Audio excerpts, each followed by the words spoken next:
Terror links, human rights violations, civil war atrocities అన్నీ కలిపి చాలా స్ట్రిక్ట్గా ట్రీట్ చేశారు.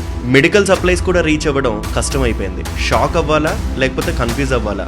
Sanctions is equal to economic hand cups. ఇవన్నీ స్క్రిప్ట్లో లేకపోతే ఇంప్రూవైజేషన్ లాగా ఉంటుంది కదా. ఇక రియల్ స్టోరీ ఏంటంటే, హలో ఎవ్రీవన్, వెల్కమ్ టు పాడెక్స్. ప్రతిసారి ఇండియాలో జరిగే విషయాలు కానీ జియోపాలిటికల్గా కానీ అన్ని టాపిక్స్ మీ దగ్గరికి చాలా రీసెర్చ్ చేసి చాలా ఆర్టికల్స్ రిఫర్ చేసి మీ దగ్గరికి విషయాలు తీసుకురావడం జరుగుతుంది. సో అలాగే ఈరోజు టాపిక్, ట్రంప్ సడన్గా సిరియా మీద శాంక్షన్స్ క్యాన్సిల్ చేయాలి అని స్టేట్మెంట్ ఇవ్వడం.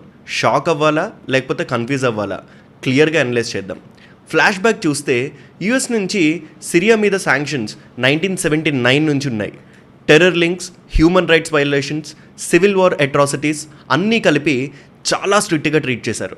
2020లో సీజర్ యాక్ట్ అనే పెద్ద లాతో సిచ్యువేషన్ ఇంకా టైట్ అయింది. ఈ శాంక్షన్స్ వల్ల సిరియాలో ఎకానమీ ఆల్మోస్ట్ క్రాష్ అయిపోయింది. మెడికల్ సప్లైస్ కూడా రీచ్ అవ్వడం కష్టమైపోయింది. Sanctions is equal to economic handcuffs. US చూస్తే సిరియాకి పనిష్మెంట్, సిరియా చూస్తే సర్వైవల్కి స్ట్రగుల్. ఇక గ్లోబల్ మీడియా అంతా కన్ఫ్యూజ్ అయిపోయింది. యుఎస్ ట్రెజరీ డిపార్ట్మెంట్ కూడా షాక్ అయిపోయింది. ఇవన్నీ స్క్రిప్ట్లో లేకపోతే ఇంప్రూవైజేషన్ లాగా ఉంటుంది కదా.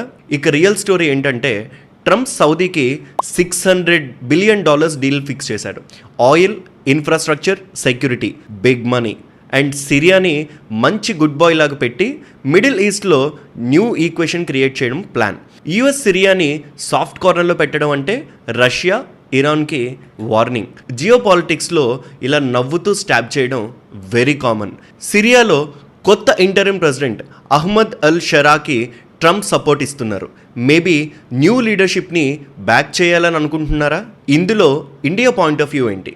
ఇండియాకి సిరియా అంటే సెంటిమెంటల్ కనెక్ట్ లేకపోయినా శాంక్షన్స్ లిఫ్ట్ చేస్తే మిడిల్ ఈస్ట్లో new trade, diplomacy opportunities open అవుతాయి. మన కంట్రీ ఎనర్జీ నీడ్స్ సిరియా నుండి ఎక్స్పోర్ట్ చేసుకునే పొటెన్షియల్ ఉంది. ప్లస్ ట్రంప్ని సపోర్ట్ చేయడం వల్ల యుఎస్ రిలేషన్స్ స్టేబుల్ అవుతాయి. మరి ఇదంతా ఎథికల్ మూవా లేదా డిక్టేటర్స్ని ఎంకరేజ్ చేస్తున్నారా? ఇక్కడ క్వశ్చన్ ఏంటంటే, శాంక్షన్స్ రిమూవ్ చేసి సివిలియన్కి హెల్ప్ చేస్తున్నారా లేదా డిక్టేటర్స్ని ఎంకరేజ్ చేస్తున్నారా?